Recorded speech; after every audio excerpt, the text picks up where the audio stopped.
Hey everyone, I'm Josh, and today on Rubi the Rubicon, we're going to do a first impressions look at the Bulletpoint Rubigrid mounting system.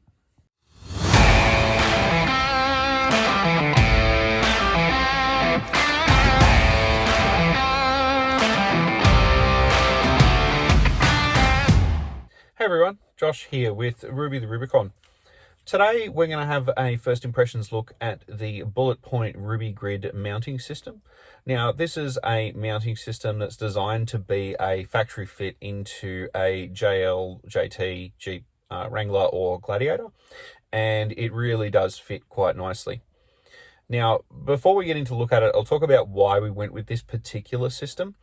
We had a look at a bunch of different mounting options, windscreen mounts. There are various suction cup based systems.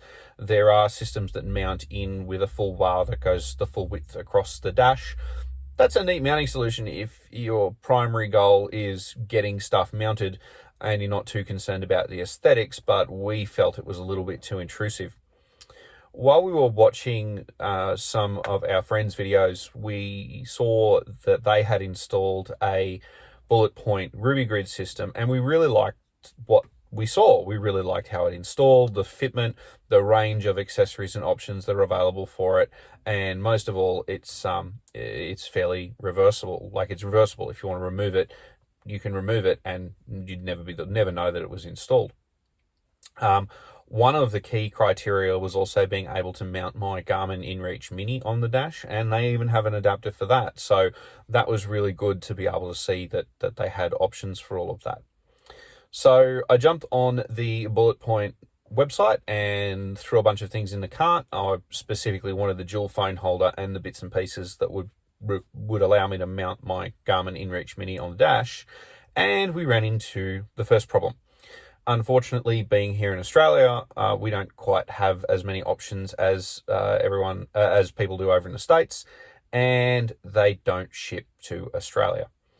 Now, we used a freight forwarder for this particular exercise. I won't mention who we used, but I will say do your research.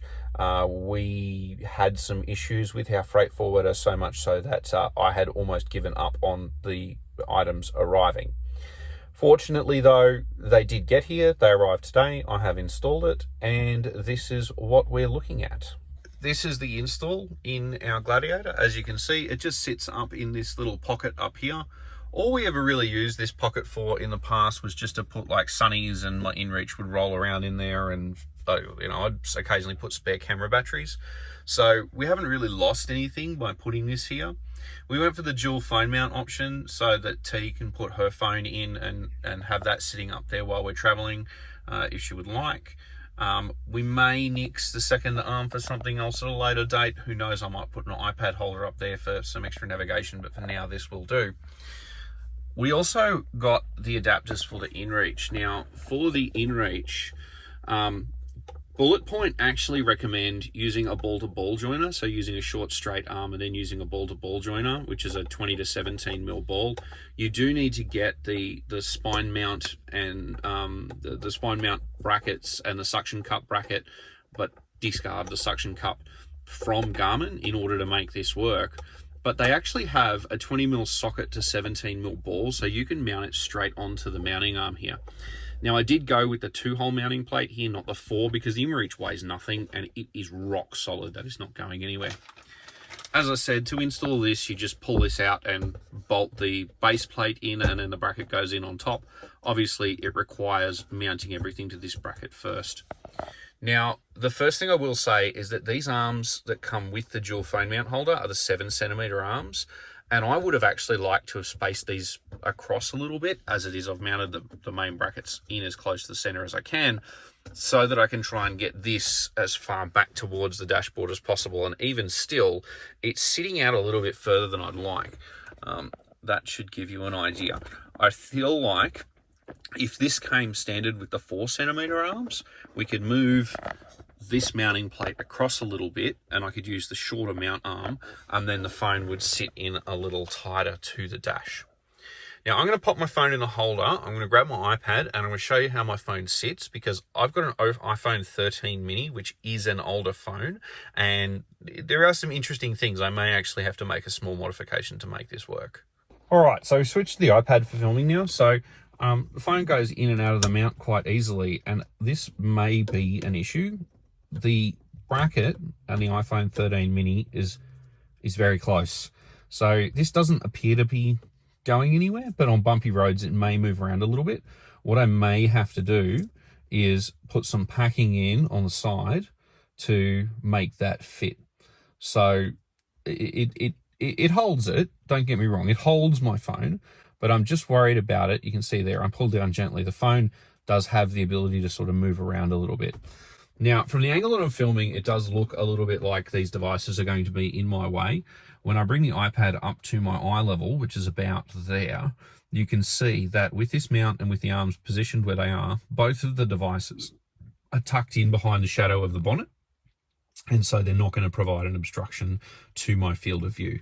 Now, obviously here in Australia, you can't use a phone while you're moving. The only reason that I have this up here is because I have some apps that don't play well with CarPlay, and I'd rather have them navigation-based apps. I'd rather have those up on my phone as opposed to running on CarPlay. I also have a Bluetooth controlled comms radio in here, an amateur radio comms radio, and that app is not compatible with CarPlay. So to be able to have my comms control on here and have my navigation on here will work quite well. One additional thing I will say about it, it does come with a lot of spares. So this is the bag of bits that I have left over. So they have a special spanner that they provide to help tighten up the wing nuts on the arms. Comes with its own screwdriver that perfectly matches the screws. I found that my number 2 screwdriver didn't quite fit properly, but my number 1 was a little loose. I don't know if that's maybe my screwdrivers are worn out, but the one that they provide you is perfectly the right fit. But look at this. They actually supply spare little square nuts for the channels in there. They supply spare washers, they supply spare nuts, spare screws. I mean, most suppliers these days give you exactly the number of screws that you need, and if you accidentally drop one, you're stuffed. Well, these guys provide spare screws for everything. I'm not aware of very many manufacturers that do that. So Bulletpoint, absolutely fantastic. Very, very happy with that. That is, it's little details like that that make all the difference. So what are my first impressions? It's a cool thing. You can get these on Amazon in Australia, but you can't get the dual phone mount version. You have to buy the version that comes with a GoPro mount and then add the phone mount to it. It works out a little bit more expensive to do it that way compared to using a freight forwarder. As I said, I had issues with my freight forwarder and they actually ended up refunding me the freight forwarding fee. So I was able to get this for just what it costs in the USD to AUD conversion. Weigh up your options as to where you want to source it from. I will say though, the 20mm to 17mm ball adapter that I'm using on the inReach mount, I wasn't able to get that male to female adapter on Amazon. So Bulletpoint, if you're watching this, if you could whack that on your Amazon store, that would be awesome, so that people in the rest of the world can have access to those parts. Would I recommend it? I'm still yet to try it out on the trail, but all indications are that it is going to be a good thing. It's very well made, and yeah, I mean, so far, I don't really have any negative things to say about it. We'll see how it goes.